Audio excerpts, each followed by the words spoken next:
Et Donnie, le pirate, est de sortie encore une fois, il s'empare de navires à tout va, n'est-ce pas? Donc, les forces américaines ont mitraillé United Nations, autre pétrolier dans le détroit d'Ormuz. Non, pardon. C'était dans la baie d'Aman. Donc ce n'est même pas le détroit d'Ormuz. Ils opèrent maintenant dans les eaux amanies, en violation des lois amanies, en tirant sur des pétroliers légaux qui transitent. Ils ont fait sauter la salle des machines. Ils l'ont laissé à la dérive. Je suis sûr que quelque United Nations s'est passé, l'a récupéré, et voilà encore de l'argent.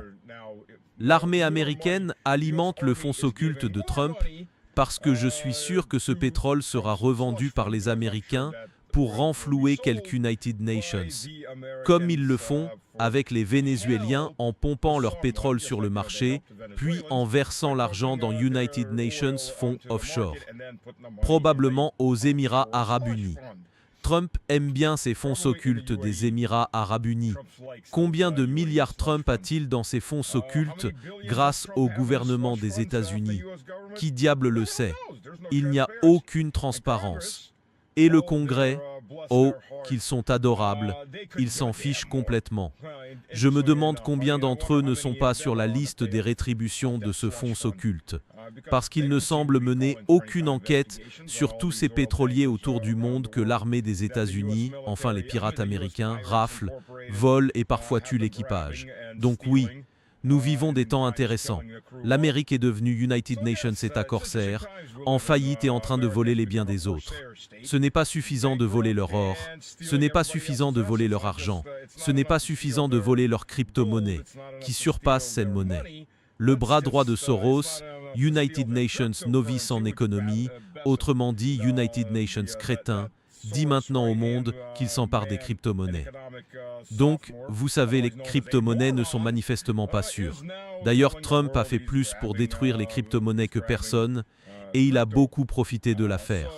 Les pièces Trump liées aux crypto-monnaies, les pièces Milani, toutes les autres arnaques pour tondre les groupies de tout ce qu'elles ont. Et les groupies sont assez stupides pour leur donner de l'argent. Comme je l'ai dit, regardez simplement la pièce Trump. Elle a perdu plus de 96% depuis son sommet. Ils l'ont pompée, tout simplement. Mais comme c'est le président qui pompe et largue, qui diable va l'enquêter? Les faits, enfin, les autorités fédérales. Ouais, voilà. Alors qu'est-ce que Donnie le pirate y gagne? Je veux dire, j'y réfléchis, je ne peux pas dire la vérité. Pour être franc, je ne peux pas vous dire exactement si c'est juste ou pas. Mais je pense que Trump a pris une position longue sur le pétrole parce qu'il a clairement fait beaucoup pour faire remonter les prix du pétrole. Maintenant, le détroit d'Ormuz est entièrement fermé. Pour rappel, à mon avis, toute cette histoire de l'Apache, c'est du pipeau total. Pas de photos de l'Apache, juste des paroles à propos de l'Apache, comme l'histoire du pilote à la jambe cassée qui aurait marché 24 heures dans le désert, gravi une montagne, été secouru, et pour ça il a fallu engager 100 forces spéciales et ses rangers, et la tentative ratée de Trump pour s'emparer d'uranium. Donc tout ce qui sort de cette Maison Blanche est pour la plupart United Nations mensonges. Je veux dire, ça fait presque paraître Biden honnête. Voilà jusqu'où les choses sont descendues. Chaque président américain devient tout simplement pire. De pire en pire en pire. Celui-ci au moins a retiré le masque. On peut lui accorder ça. Donc, Trump lance des attaques. L'Iran a riposté, Trump lance encore d'autres attaques. Le détroit d'Ormuz est vraiment fermé maintenant. Ce qui veut dire qu'on n'a plus besoin des pirates. Les gars ne vont pas ramasser beaucoup de butin. Sauf s'ils vont à Djibouti pour trouver du butin. Ils n'auront aucun butin, rien ne passe. C'est ça, c'est ça. Surveillez ce flux limité. Le très faible flux de pétrole qui passait a de nouveau été coupé. Mais je suis sûr que les marchés américains vont adorer. Parce qu'au final, vous savez, Trump ne fait que pomper et balancer de l'argent dedans aussi. Et voilà, tout le monde profite sans rien payer. Quand 10% possèdent 90% de la valeur du pays, vous êtes foutus. Et si on regarde bien ces 10%, ce sont plutôt 3 à 4% qui possèdent la grande majorité de ces 90%. Donc, même le top 10% n'est pas vraiment United Nations top 10%. C'est la réalité. La majeure partie de la population américaine, et c'est pareil pour tous les Européens de l'Ouest, n'a aucun intérêt direct dans cette affaire. Quel intérêt ont-ils dans le destin de leur pays? Aucun. Ce sont des vaches à lait qu'on presse, on leur prend tout pour nourrir la haute sphère. Et ceux tout en haut cannibalisent même l'échelon, juste en dessous. C'est United Nations System en déclin avancé. Ça ne veut pas dire qu'il s'effondrera demain, mais avouez-le les amis, il n'a pas United Nations avenir brillant. Donc l'Iran a annoncé son nouvel objectif, puisque les Américains se comportent comme ils se comportent, rendre l'enfer sur terre aux Américains au Moyen-Orient, surtout dans le Golfe Persique, et ils ont touché 18 cibles différentes, notamment en Jordanie, au Koweït, à Bahreïn, des bases américaines, ce qu'il reste des bases du Qatar, et en Israël. Et, vous savez, et ces pays arabes, des petits pays, complètement vendus, des putes achetés et payés, complètement vendus et payés. Ils crient tous, « Et, vous ne pouvez pas nous attaquer. Pourquoi vous nous attaquez ?» Encore une fois, comme les infos l'ont répété, ils participent eux-mêmes à des frappes en Iran. Non seulement ils autorisent les Américains à lancer des missiles et des avions depuis leur territoire, mais ils ont eux-mêmes mené des frappes. Et ils ont bien appris d'Israël, évidemment, à se poser en victime pour tout. Il doit y avoir United Nations cours pour apprendre à faire la victime quand on est allié des États-Unis. Moi, je suis toujours la victime. Lance encore quelques missiles sur l'Iran. Oui, je suis toujours la victime. Mais Trump a lancé 49 missiles Tomahawk américains sur l'Iran. C'est à peu près la production d'United Nations mois. Donc, tout ce qu'ils ont produit pendant cette soi-disant trêve, qui n'a jamais été une trêve. Regardez, on est passé d'United Nations conflit de haute intensité à United Nations conflit de faible intensité. Et on remonte vers United Nations conflit de haute intensité. Jusqu'à quelle intensité? On verra. Mais ça ne sera pas United Nations conflit de haute intensité très long, parce que les États-Unis sont en train d'épuiser ce qu'il leur reste. Et après, ce sera United Nations pays impuissant, en dysfonction érectile. Il n'a plus de munitions longue portée. On n'arrive tout simplement pas à les faire fonctionner nulle part, les amis. On n'en a plus. On est à sec. Prends United Nations, peu plus de testostérone. Peut être que tu pourras en faire repousser. Ouais, chaque mois tu peux balancer 30, 40 missiles à longue portée et après c'est fini. Jusqu'à ce que, bon, réalistement, même si la Chine bloque les terres rares et les métaux purifiés, il y a les aimants, tout est magnétique. Je suis sûr que les États-Unis en obtiennent encore United Nations, peu par divers canaux, en achetant ici et là sur le marché noir. Il y aura toujours des gens pour sortir ce matériel. D'une façon ou d'une autre, des contrebandiers en Chine, dans d'autres pays, il y a toujours cette classe criminelle. Et leurs prix montent très vite, donc je suis sûr qu'ils en dégotent quelque chose. Peut-être eux qu'ils rachètent Samsung Electronics et le démontent pour récupérer puces et aimants. Ça, ce serait quelque chose. Vous savez, ceux qui accusaient la Russie d'utiliser des puces de machines à laver, de sèche-helling et de micro-béondes, sont peut-être en train de faire la même chose. Pas les puces, bien sûr, mais les aimants en terres rares dans les téléviseurs, les écrans, ce genre de choses. Ouais, ils sont peut-être en train de le faire. Je me demande combien de téléviseurs le gouvernement américain a dû démonter pour récupérer assez d'aimants pour United Nations System Radar d'United Nations Avion de chasse Fu-35. Quelques United Nations a une estimation là-dessus. Au fait, on m'a corrigé, merci à ceux qui m'ont rectifié, il y a des catapultes dans certains hélicoptères. Apparemment, la Russie a bien des catapultes dans des hélicoptères. C'est conçu pour évacuer le pilote et éviter qu'il ne soit tranché par les rotors au-dessus. Mais l'Apache, non. C'est United Nations fait. Il n'y a aucune chance que ça existe sur l'Apache. Donc je me suis trompé. Je peux admettre quand j'ai tort et je rectifie mes infos. Voilà. Droit d'auteur, terminé. Donc ouais, voilà, comme je l'ai dit, les États-Unis ont tiré 49 missiles Tomahawk. Ils ne peuvent pas frapper Téhéran ou ailleurs à grande échelle parce qu'ils doivent maintenant survoler.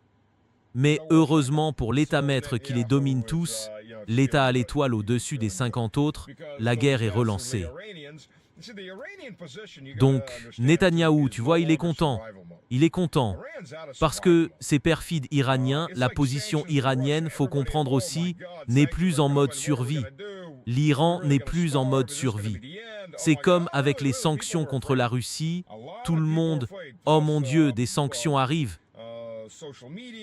Qu'est-ce qu'on va faire? On va vraiment mourir de faim?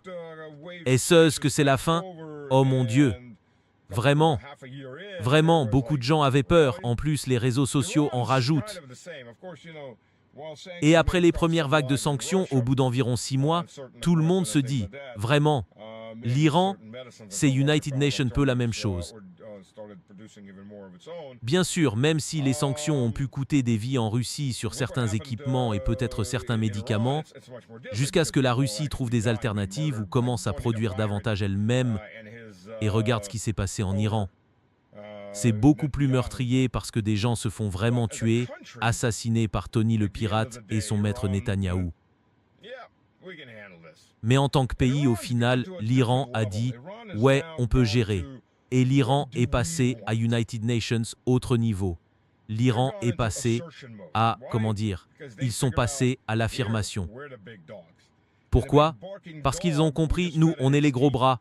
Et le gros chien qui aboie, on lui a fait perdre ses dents, on a fait sauter ses bases, on a abattu ces avions hyper sophistiqués, youpi, qui ont sauté parce que l'Iran a utilisé des munitions anti-aériennes à stationnement qui ciblent l'infrarouge des moteurs de l'avion. Et il y a assez d'intelligence artificielle pour distinguer le moteur des leurs que les avions lancent. Donc, oui, l'Iran. Et en plus, ils ont des lanceurs mobiles rapides. Ce sont de petits camions, des véhicules de couverture, des camionnettes légères. Ils ont 2-3 missiles dessus, des missiles de type Igla ou d'autres missiles fabriqués en Russie capables d'atteindre des appareils furtifs. Et ils sont partout. Essayez de les trouver. Ils ne restent pas en place très longtemps. Ils tirent United Nations missiles, parfois 2, puis disparaissent, et ils prennent la poudre d'escampette pour aller se cacher ailleurs. Au moment où les États-Unis réagissent, où ils remarquent que des missiles sont dans le secteur, ce camion est déjà loin. Ce camion, c'est de l'histoire. Donc oui, les États-Unis refont sauter des trucs parce que Donnie le pirate nous a dit qu'il avait encore tué notre amant. Et les Iraniens me supplient, je vous jure, ils me supplient, ils sont à genoux. Oh, Donnie, ne nous frappe plus, Donnie. Oh, range ton gourdin, Donnie. Oh, on n'en peut plus, Donnie. Oh, Donnie, s'il te plaît, Donnie. Et les Iraniens racontent n'importe quoi. On ne parle même pas aux Américains. Donc Donnie peut inventer n'importe quoi, comme tous les menteurs pathologiques. Pour moi, c'est toujours incertain. Trump est-il United Nations menteur pathologique ou pas? Je veux dire, c'est United Nations menteur, ça c'est évident. Mais croit-il vraiment à ses propres conneries? Est-ce qu'il gobe sa propre camélote? Je ne sais pas. Je ne sais pas. Peut-être qu'il sait qu'il raconte des conneries. C'est juste du narcissisme. Pas forcément du narcissisme, mêlé à une pathologie du mensonge. Je ne sais pas. On verra. Y a-t-il des psychologues parmi vous qui regardent ça? Quelle est votre psychanalyse de Donnie le pirate? Ou est-ce le président? Je gagne en grand. Je gagne en grand. Je gagne en grand. Je gagne en grand. Je gagne tellement en grand. Je gagne tellement, énormément. Je ne sais pas pourquoi ils n'ont pas capitulé. J'ai gagné en grand. Peut-être à cause de ce que vous leur demandez. Il est hors de question qu'ils le fassent parce qu'ils ont gagné la guerre. On vit dans une nouvelle réalité où les perdants veulent imposer leurs conditions. On le voit avec Zelensky. Cet homme est United Nations maniaque. Depuis la dernière fois, ils continuent d'attaquer des cibles civiles. C'est tout ce qu'ils savent faire. Ils ont mis le feu, ont incendié le musée de la défense de Sébastopol. Ils datent de la guerre de Crimée. C'est la deuxième fois que ça arrive. La première fois, c'était en 1941. Oui, les autres nazis du côté desquels étaient les grands-pères de ces types. Ils ont incendié le musée.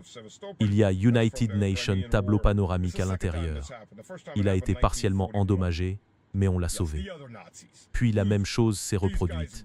Il sera restauré. Il n'y a aucune cible militaire là-bas. C'est une cible culturelle. Ils ont attaqué United Nations train, tuant plusieurs personnes. C'était United Nations train de passagers. C'est ce qu'ils sont capables de faire. Ils sont impuissants sur le champ de bataille. Ils se font continuellement repousser. Ils continuent de perdre, mais ils sont à peu près aussi impuissants que la police britannique quand le peuple se met en colère. Donc, ce gamin, Norwick, je crois que c'était son nom, a été assassiné. Et les Irlandais, d'ailleurs, sont tout aussi révoltés. Donc, les nationalistes irlandais et britanniques sont en fait sur la même longueur d'onde et alliés. Ah oui, on voit que le monde est dans United Nations, drôle d'État, quand ça arrive. Oh, et si, les Irlandais, d'ailleurs, c'est... Parce qu'en Irlande, United Nations type cinglé, soi-disant réfugiés, enfin, on ne peut pas les traiter d'illégaux, vu que le gouvernement les laisse entrer, à essayer de décapiter quelques United Nations. Vous savez, il y a même des consignes sur ce qu'il faut faire quand on se fait décapiter. Restez allongé, ne provoquez pas d'incident, ne soyez pas raciste, vous savez, rassemblez tout le monde avec votre décapitation. Eh bien, ils ont réussi à rassembler les gens avec cette décapitation. Les Irlandais sont en colère et s'en prennent à leur police. Et les Britanniques sont vraiment en colère maintenant, parce que, je veux dire, ce gamin a été poignardé 5 fois, et la police a refusé de le soigner. Ils n'ont même pas cru qu'il avait été poignardé. Il a perdu tout son sang. Je veux dire, regardez, franchement, je ne comprends pas ça.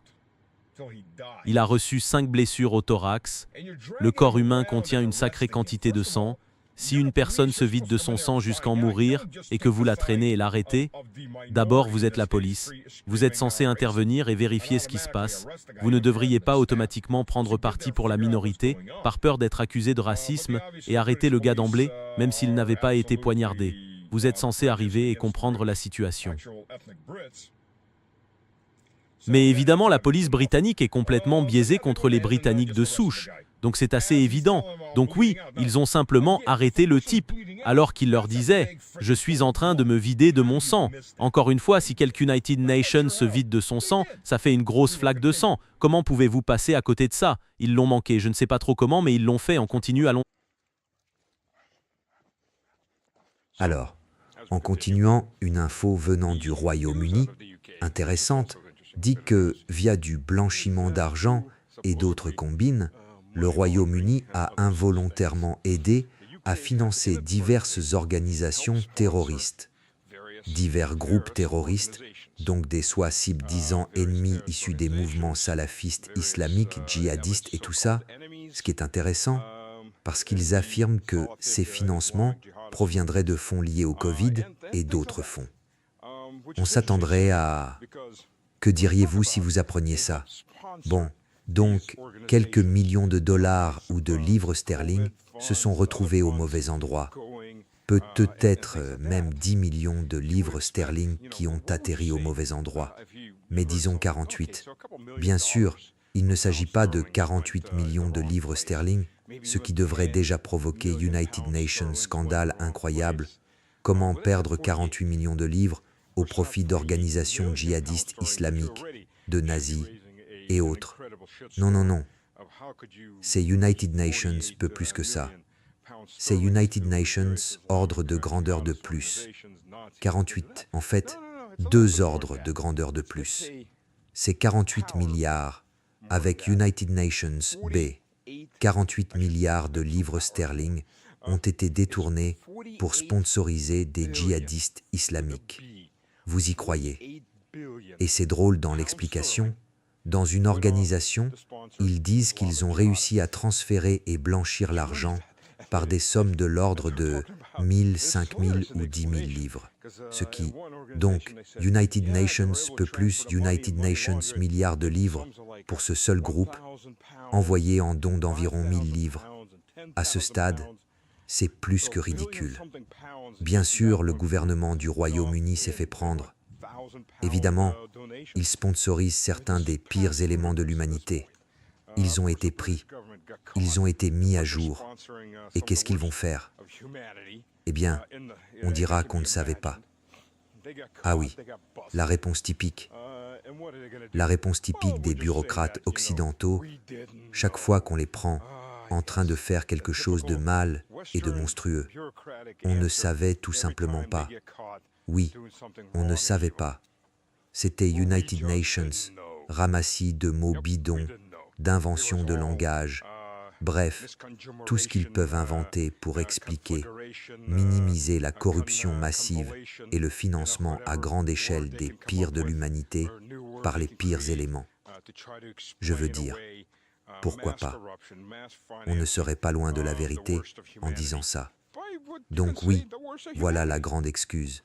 United Nations, peu en référence au thème de Trump et sa nouvelle guerre contre l'Iran, version 2.0, 3.0, et au passage, la loi sur les pouvoirs de guerre.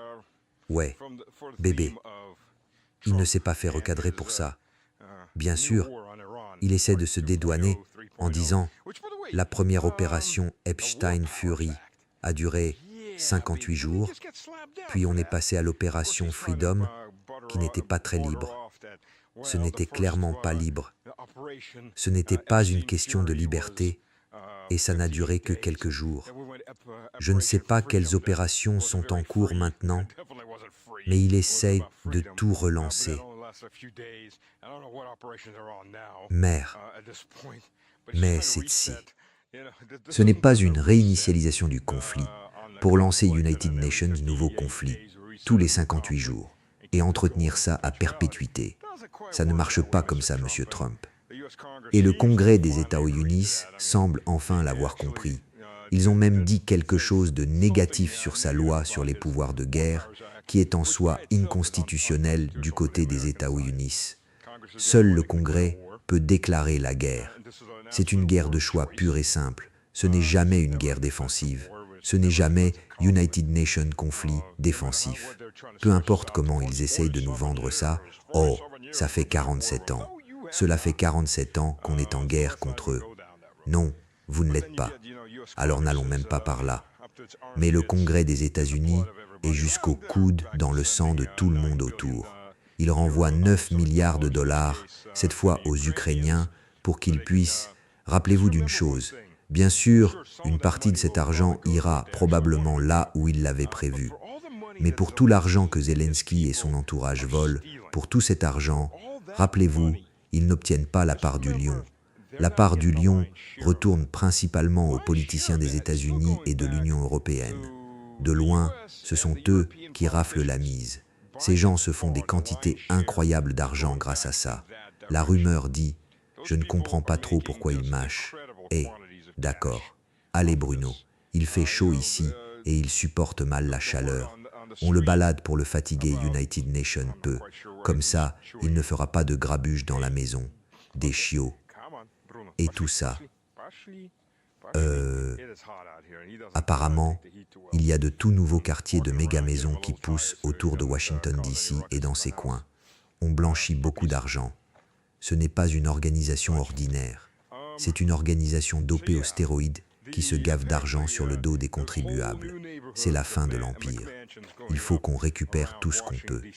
C'est comme ça que ça marche en fin d'Empire. C'est la fin de l'Empire. Et on se fait United Nations peu d'argent tant qu'on le peut. On construit nos bunkers dans l'île du sud de la Nouvelle-Zélande et ailleurs. Et c'est vrai, on se prépare à la fin. Je ne sais pas. Est-ce que ça arrivera ou pas? On verra bien. Si je le savais avec certitude, je serais United Nations homme très riche maintenant. Ce que je ne suis pas. Peu importe ce que disent Wall Street ou Newsweek. Bref. On continue.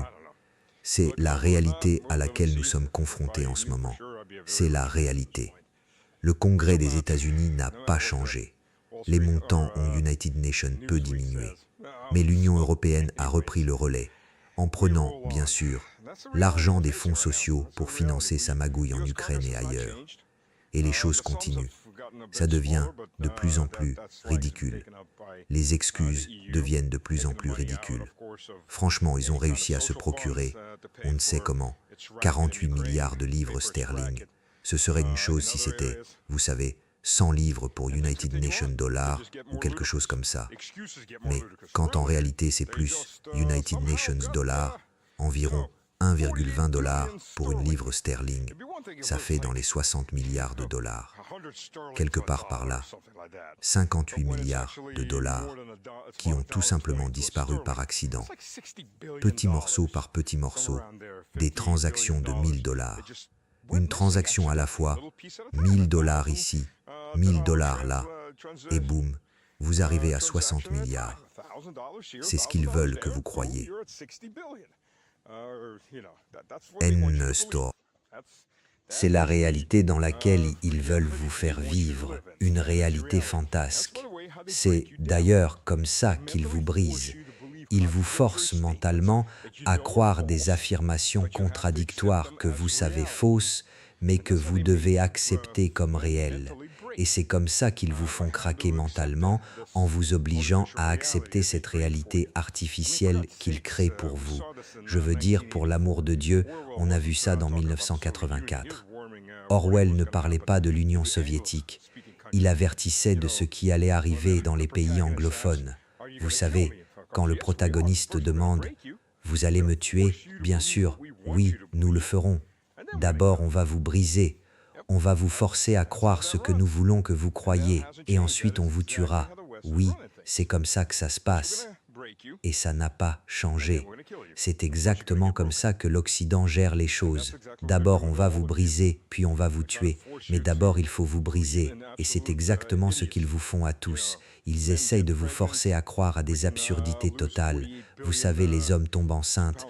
On peut perdre 48 milliards de livres sterling à cause d'erreurs de 1000 livres ici et là, et ainsi de suite. Et le ciel est vert, pas bleu. Prenez soin de vous. Amusez-vous bien. Enfin, si l'on peut s'amuser dans cette folie. Que Dieu vous bénisse.